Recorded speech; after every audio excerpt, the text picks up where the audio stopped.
It should be less crunchy. I was trying to get. This is so loud in my ears. Wait.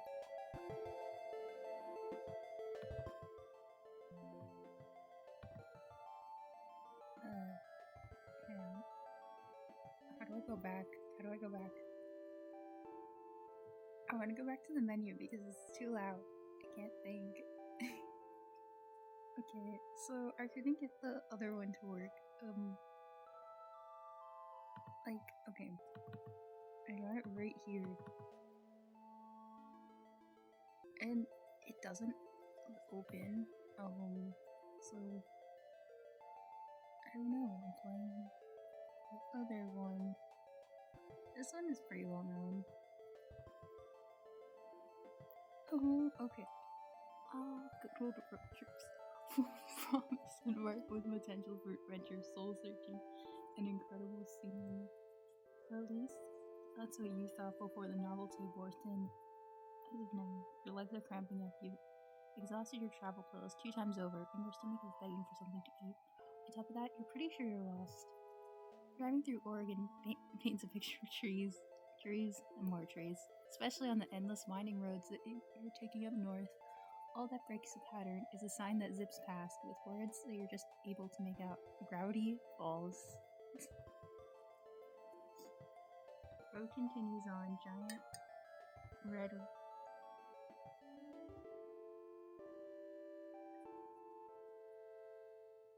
redwoods looming on both sides. You find yourself anticipating something because as you drive on, you feel that something strange is bound to happen here.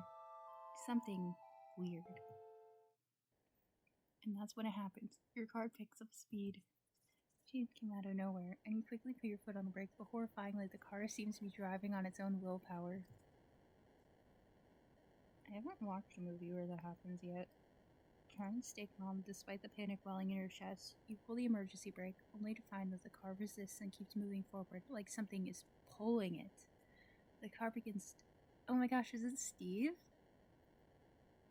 The car begins to rattle, the wheels screech against the country road, and you're screaming until trash.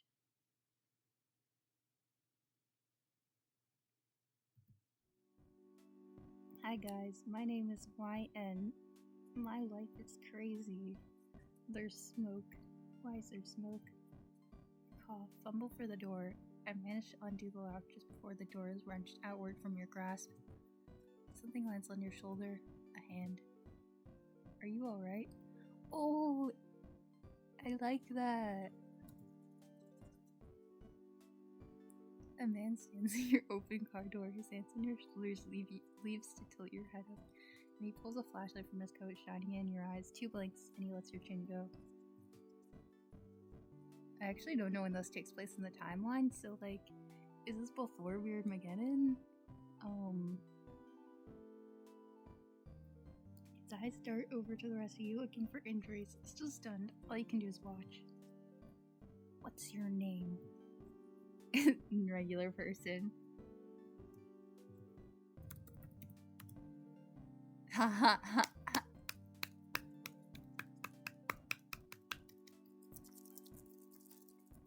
Okay, wait. Let's. No. I'm doing that name. I'm Stanford Pines, word for sure. I would shake your hand, but you look shaken up enough as is. You seem fine as far as I can tell, but you shouldn't head back out there anytime soon. Where on earth were you driving in such a hurry? Also, I love his little hair in the back. You open your mouth to explain when a voice calls from inside the house.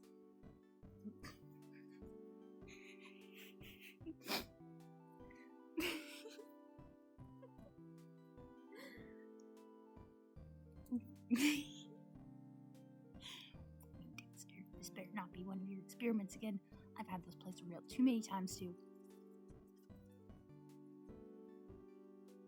The owner of the voice walks out of the house and stops slack-jawed at the sight of your car on the side of, you're guessing, his house. You must have hit your head earlier because you swear you're seeing double. YN has never met twins before.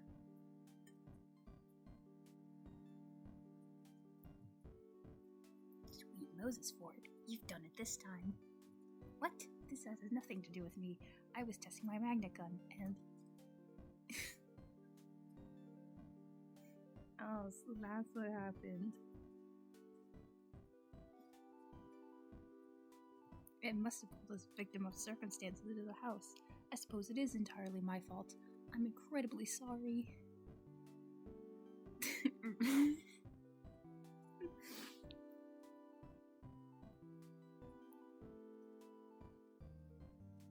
Antagonizing Ford would be funny if it wasn't already a thing that happens way too often.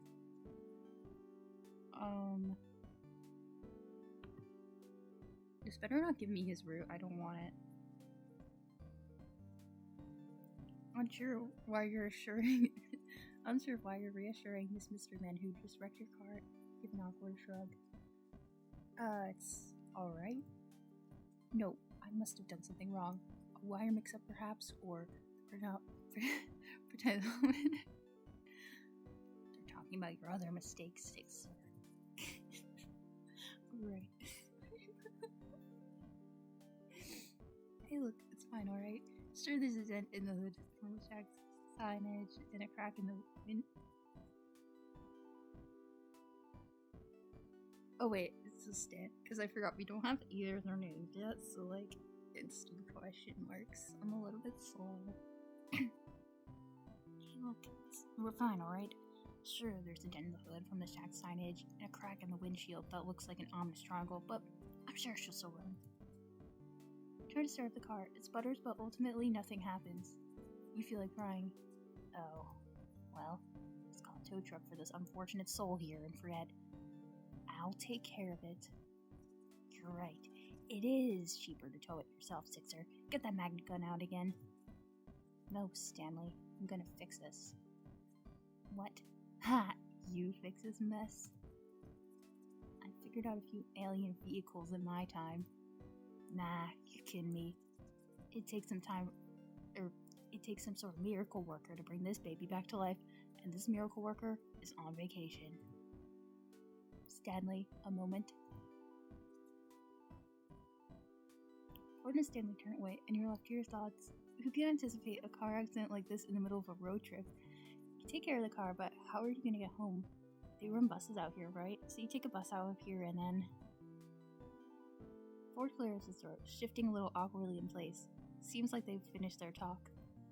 So, there are a few options. My brother Stanley here could drive you out of town to find a place to stay for the night, or you could stay the night here. We have some naps and information you can look at in the gift shop. In the morning we can help you with your car. What do you say? Just as you're about to answer, another high-pitched voice comes from inside the house. Uncle Stan, picture this a whole week of, oh my gosh. The girl that runs out of the house comes to a halt at the sight of your car. Oh great. Grunkle Ford? Why is it everyone automatically thinks I'm at fault?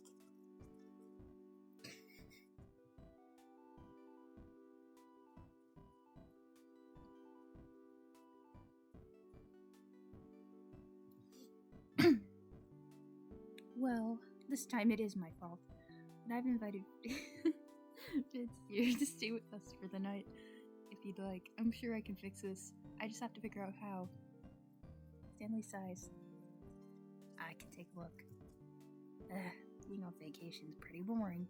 The old Stanmobile hasn't needed a tune-up yet, so it wouldn't be too bad to work on something in the meantime. Thank you, Stanley. I'm sure I can put something together from the gadgets I have playing around if you need any specialized tools to help you with the job. And let me introduce myself. I'm Mabel. You can ask me anything. I pretty much know everything there is to know about this place. Wait, hold on. I haven't said anything yet. I appreciate your offer to let me stay. And to repair your car. Yeah, it'll be good as new in my hands. I mean, look at my Stanmobile. She's been through the ringer. Who knows how many times, and she's still a beaut.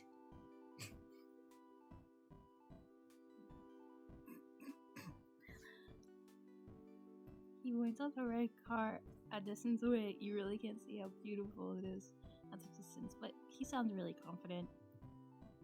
Well, this turn of events is...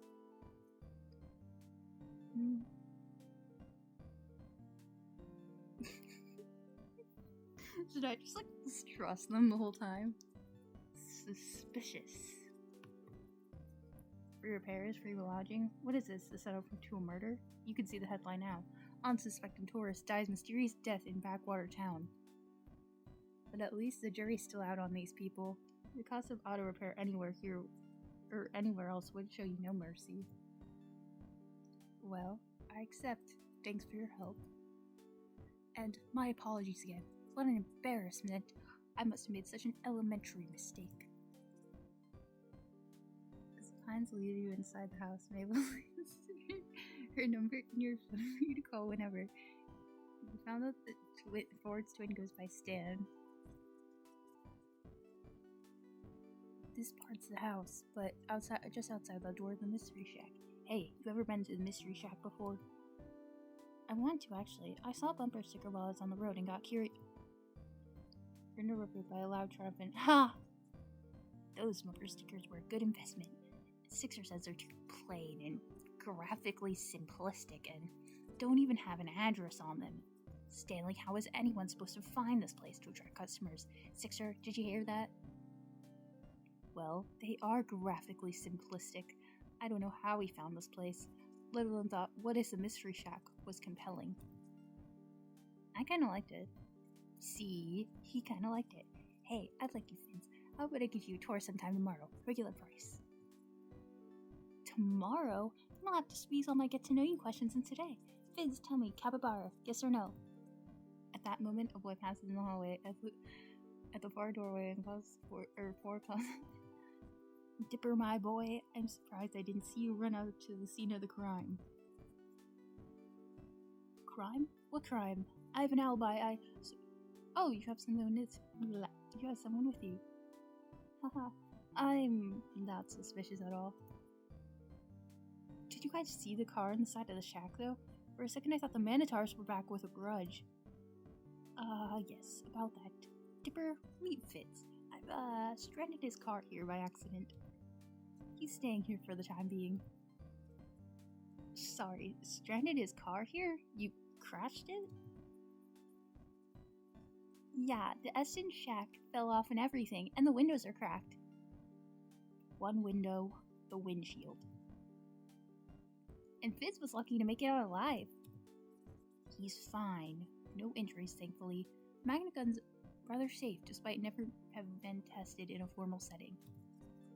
Yeesh, did you not, take safety precautions or anything?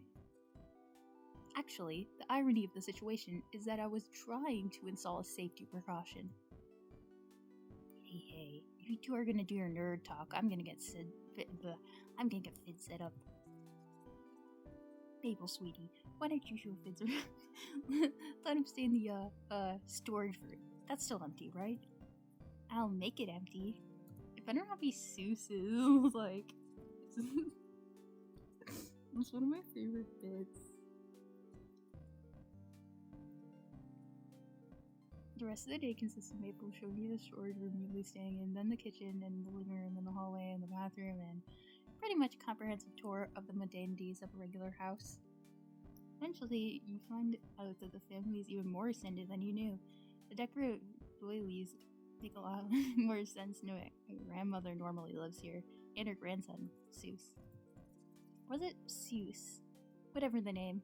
You look forward to meeting him when he comes for work in the morning. When you go up to the attic, Maple opens the door to reveal Dipper no second of but you catch him occasionally glancing up at you as he pretends to.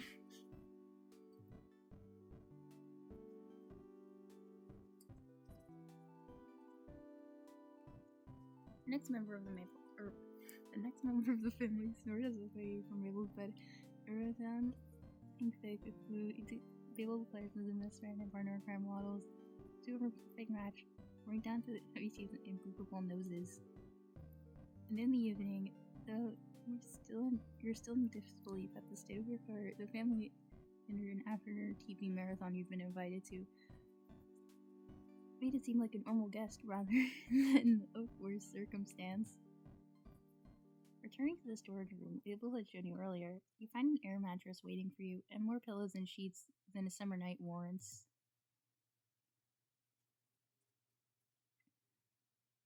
You wake to the weak glare of the sunlight streaming through the small high window on the wall. You can't remember your room having this kind of feature, or any hotel or motel room for that matter, and then yesterday comes crashing back to you. You glance at the time to see that you slept into the afternoon. Experiencing the accident yesterday must have left you tired out.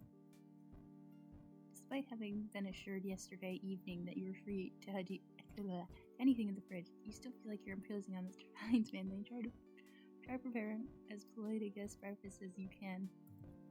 You wash your dishes in the sink before you leave, and just as you're about to exit the kitchen, you bump into Ford. Excuse. Yes, from yesterday, of course. For a good solid moment, Ford regards you in an awkward silence. Ford cleared his throat. I believe Stanley's taking a look at your car outside if you want to be there, Ford. You give a nod and make to leave for real this time when Ford speaks up again. And Fidz, I'm sorry for the accident. If I'd been smarter about, well, let's just say it's entirely my fault, and you shouldn't worry about this at all. When it comes down to it, Stanley does have a knack for cars. I predict you'll be back on the road in a matter of weeks. Weeks. Can't keep the dismay off your face, and can't really bring yourself to try to either. What am I gonna do with weeks?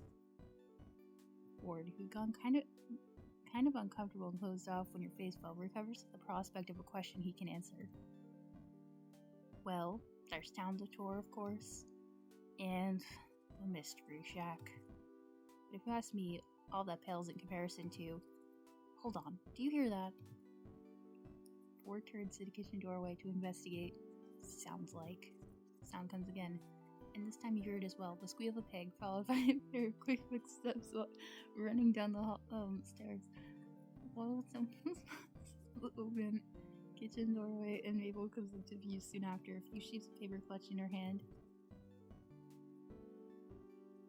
Ford steps quickly out of the kitchen, and you follow to the doorway, getting there just in time to see the apparent tug of war between Mabel and her pig over a saliva-coated sheet of paper. Paper rips after nearly toppling backward from her efforts. Mabel recovers, snatching the scrap of ripped paper from Waddle's jaw and lifting both pieces up victoriously. Haha, Mabel wins again. Now I just need to find Grunkle Ford.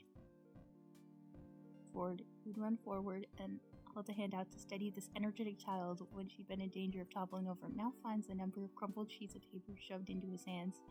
Mabel tugs urgently at his coat. Grunkle Ford, you've got to help me. Ford kneels down to face Mabel with a serious, though concerned look.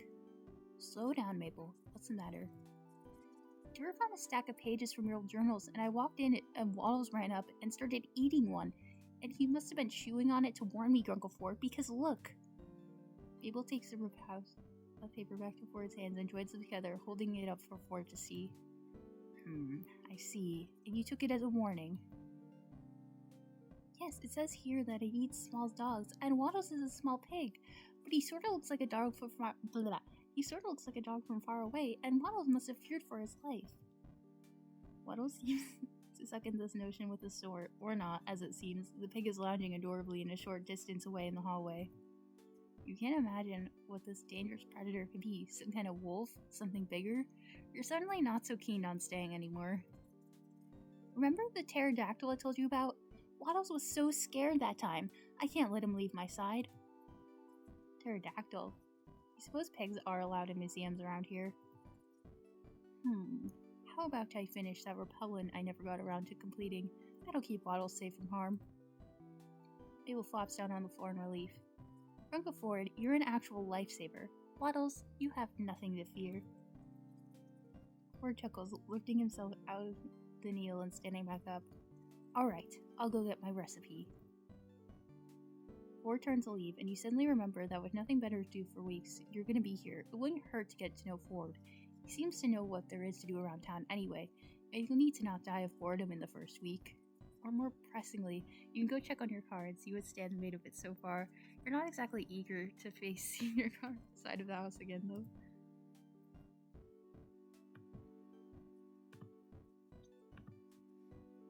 I love how impersonal the second one is. It's like, let's get to know Ford, or let's just like check on the car.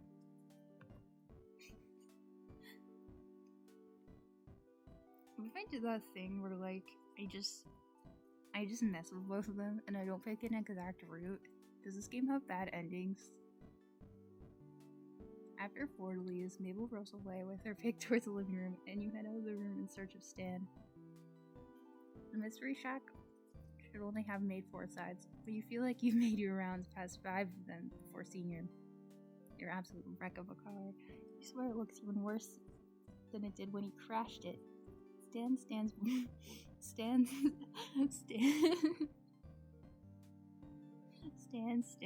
before it, hands on hips, as he looks at the large wooden S that made its indent in the car hood. How bad is it? Can't tell yet. Not till I get this letter off the hood. That S never really did like to stay in place. Mystery hack, huh? Look, if you're gonna insult me... Oh, you're reading the sign. I'm fixing that later, alright? Just aver your eyes. Don't look at it.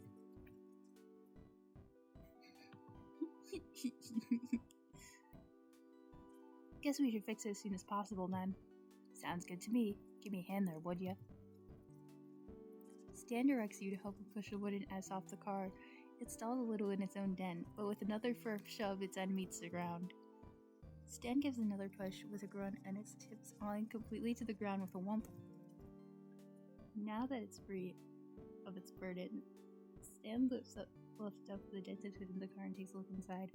He and rubs his chin and thought, walking over to his toolbox and grabbing a tool before walking back, still assessing the damage. Yeah, this one's gonna take a while. You got parts that need replacing, not to mention, she's not gonna look so hot after this. Not unless Ford's got tech squirreled away somewhere that can smooth out these dents. The more he tells you the situation, the more this all sinks in. You really are stuck here. Stan spots your worried frown. Hey, Fizz, right? Look, I know how this sounds, but with me on the job, you'll be all set and back on the road in no time. You think so? Kid, I know you. I've even got a plan to get those replacement parts of yours. Might not be able to clean up all these scruff marks after I'm done, but she'll run. And hey, so maybe you've got to stay a couple days. So what? There are worse places to get stranded, believe me. In fact, I'd even say the Mystery Shack is the best place to get stranded. We've got tons of stuff for people just passing through. Merchandise, magic, mystery, any other M words? Mayhem? You get the idea. Stan tosses the tool in his hand back in the toolbox and exchanging it for another. He works for a while longer in your silence, metallic clanks and the occasional heavy breath all then mixes with the sounds of the outdoors. You stand by, awkward, uncomfortable, and a little useless. Can I help with anything?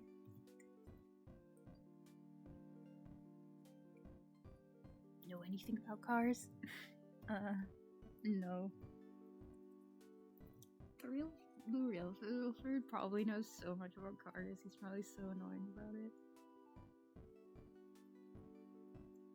Stan straightens, cracks his back, and sets down a tool, leaning casually against the nearest load-bearing surface. He wipes his forehead and lets his hand fall to his waist. And why did I click that before I finished reading it?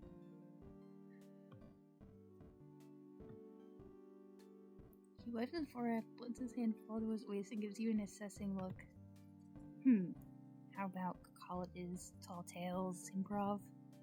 Yeah, I think I can handle that, but what does that have to do with this? Gesture to your stranded car, held in limbo between life and death by nothing other than Stan finds his car expertise and a little luck. Nothing. I was planning on having you help me help Zeus around the shack. Favor for a favor. What'd he say?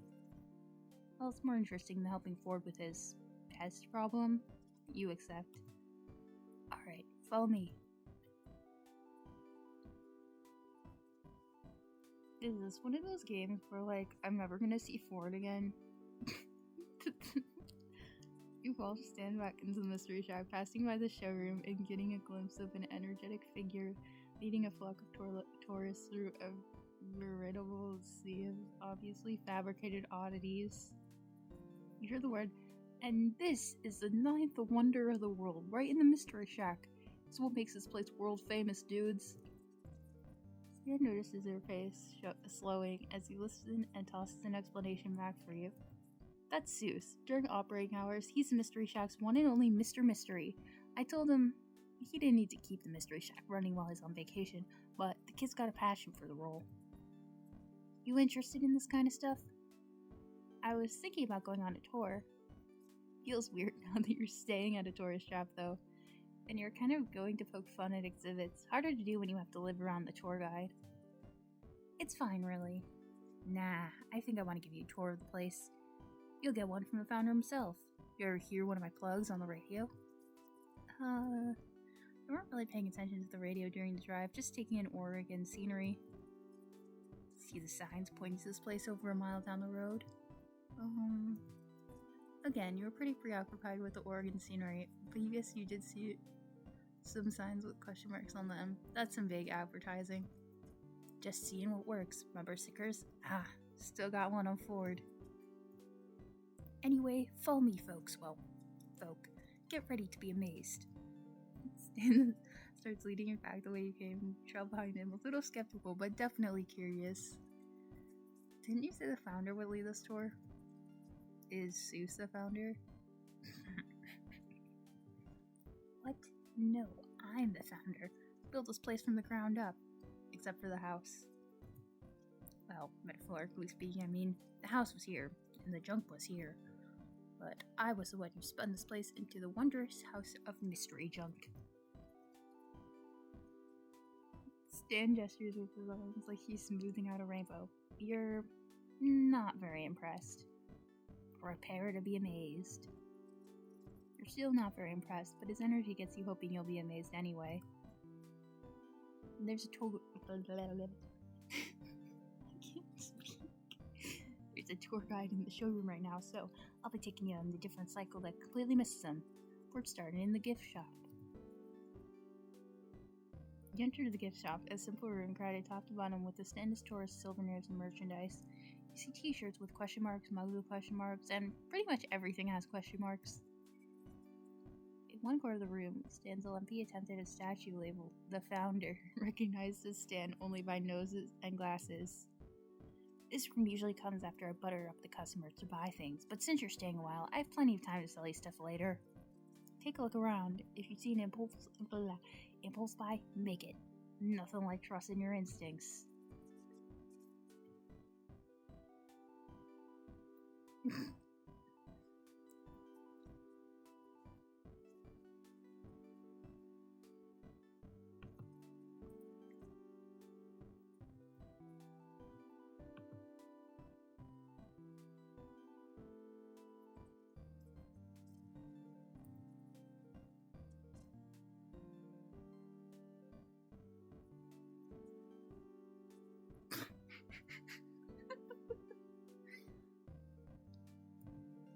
I'm kidding. You shouldn't see the look of your face. You sure? Well, I think I hear the tour group heading out of the showroom anyway. Oh my gosh, it had the sound line. Now, most tourists don't appreciate nature's artistic genius, by which I mean my artistic genius, because I remembered you're gonna help me out today. You don't think I'm letting make you wonder like the Sasquatch without having a boring 9-to-5 office job. Think it up when you wonder, why hasn't anyone found the Sasquatch? Could it be that its name has been mispronounced this whole time? Anyway, just let me know when you've soaked up enough integration from this room, because you're gonna need it to use right after.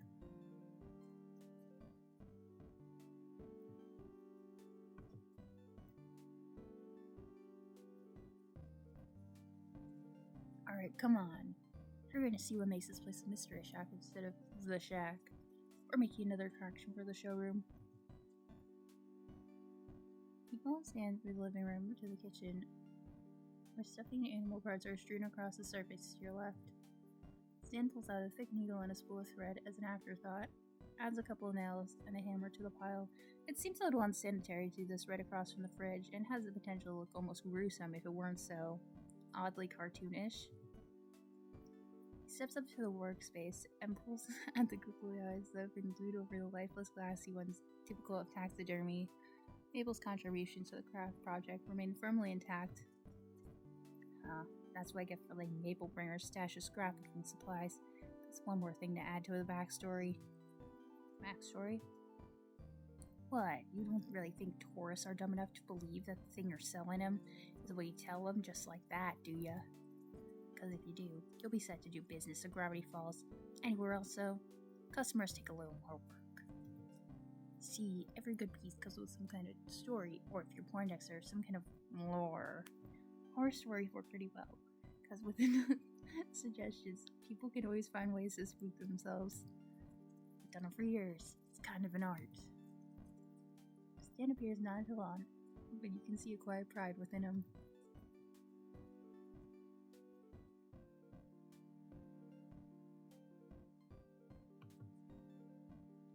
Stan merely looks amused. Oh yeah? Let's see you take a shot at it after we put this thing together. You said you've done this for years? Always had a knack for it, even when I was a kid. Sure, there was a little learning curve involved. I've had a few unhappy customers around the years. Stan paused seemingly to reminisce, and the mixed smile grimace on his face tells you he probably has many unhappy customers. But mostly I've run a great business on telling lies. I mean, stories. You're learning from a true master, kid.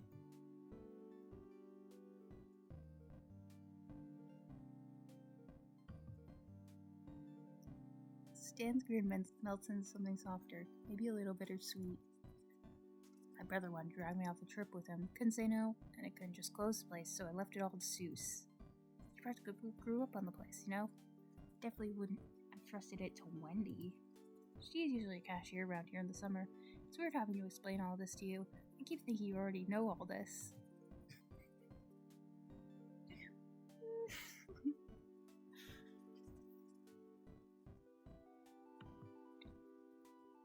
You can take a man out of the mystery shack, but you can never take the mystery out of a man. Specifically, me. Which is why I'm back to work, even though I don't have to. 30 years of the same routine will do that to you. Vision? Make money. What other vision do you need? But over the years, sure, I've used a mystery line for advertising. Who isn't curious? Who doesn't want to be amazed? Kids are the most skeptical of the bunch, though. Let me tell you. Once they hit about 8 or 9, they love trying to prove it's all fake. Then they get older and realize there's nothing good left in this world unless you pretend there is. And everyone pretends along with you because they're all desperate. Stan turns his attention back to the workspace, and you notice once more the daunting selection of items that lay upon the table. It's not the number, but the variety that makes you unsure of how you're going to craft something out of this. Yeah, I don't know what you're going to do with this stuff. Surprise me. Stan walks off to the side too. You guess, do some work of his own. I'm glad he's not going to watch you the whole way through. How are you going to approach this?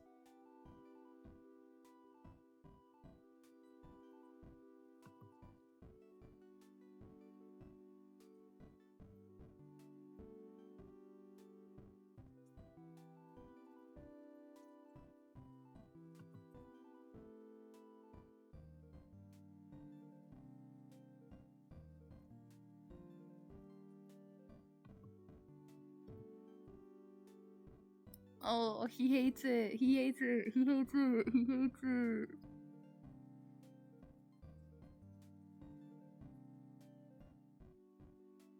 This is so embarrassing. Good enough. So, what's the story here? Give it to me. How do you want to approach this?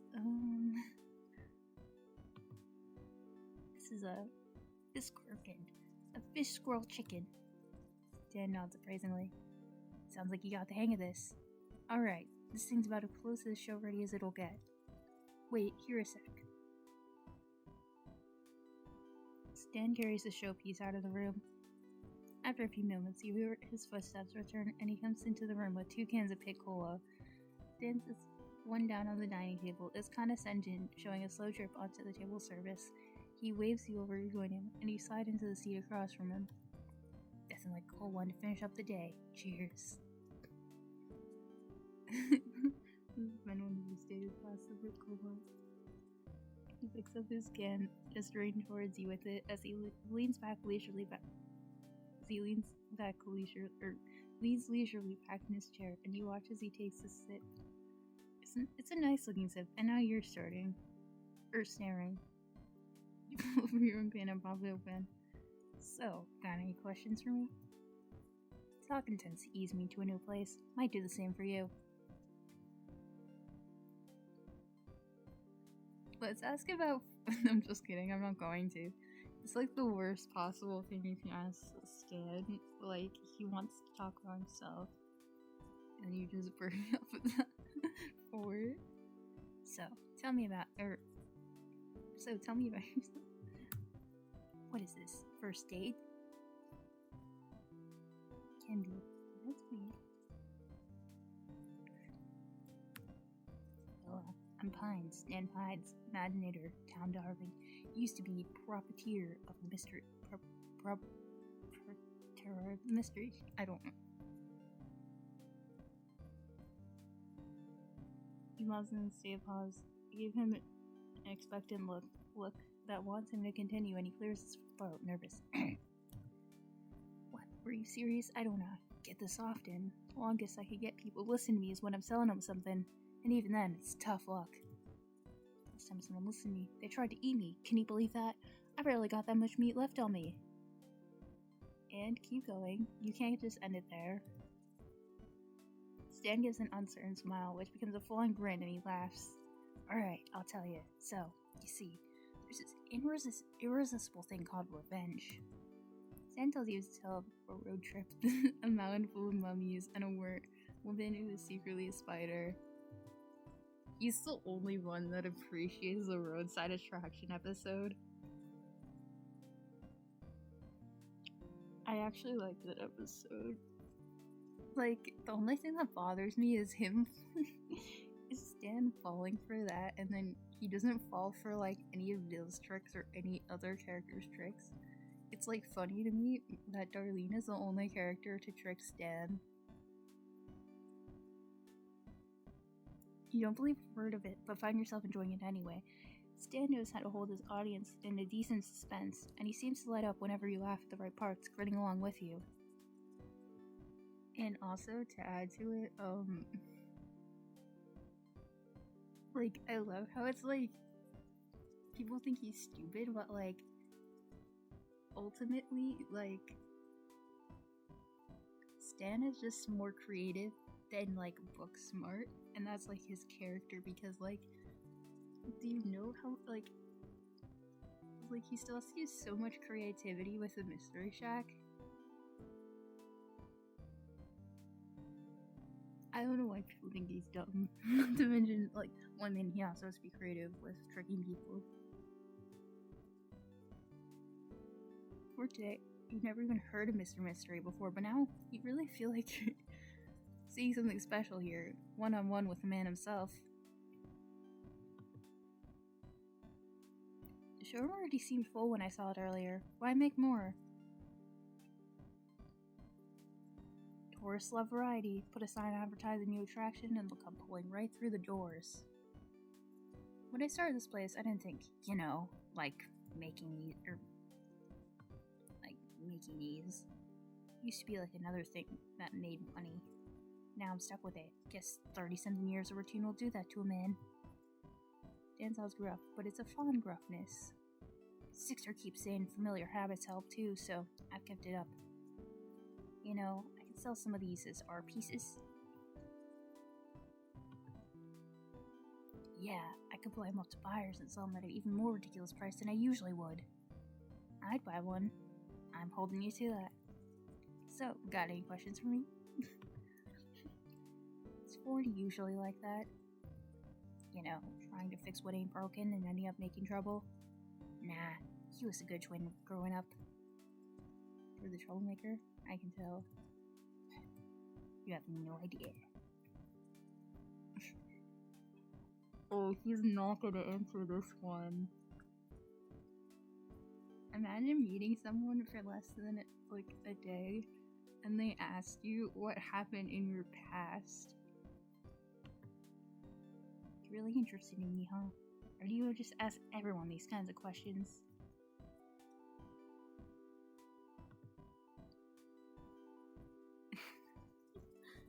Not him admitting his crimes to me. Alright, ever heard of smuggling pugs? Exactly. That's because everyone in the business is good at keeping secrets. Real good. So, why am I telling you now? I'm out of the business. I don't care. It's absolutely isn't so that if the authority questions you, you'll give false information that leads them off my trail. Right. Stan loads you up with false information that may or may not contain kernels of truth within them. It's surprisingly hard to tell whether the craziest parts are embellishment or the real deal. Stan dips his head back to get the final sip of Cola, and then sets this empty can down with an air of finality. Well, Fids, you did good for your first try.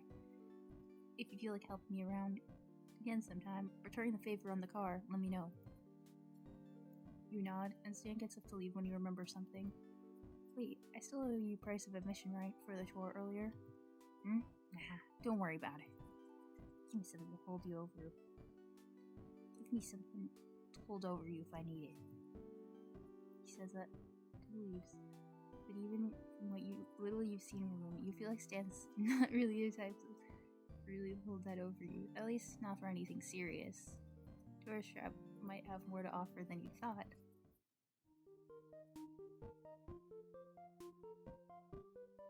Yay! Road, and that's part 1.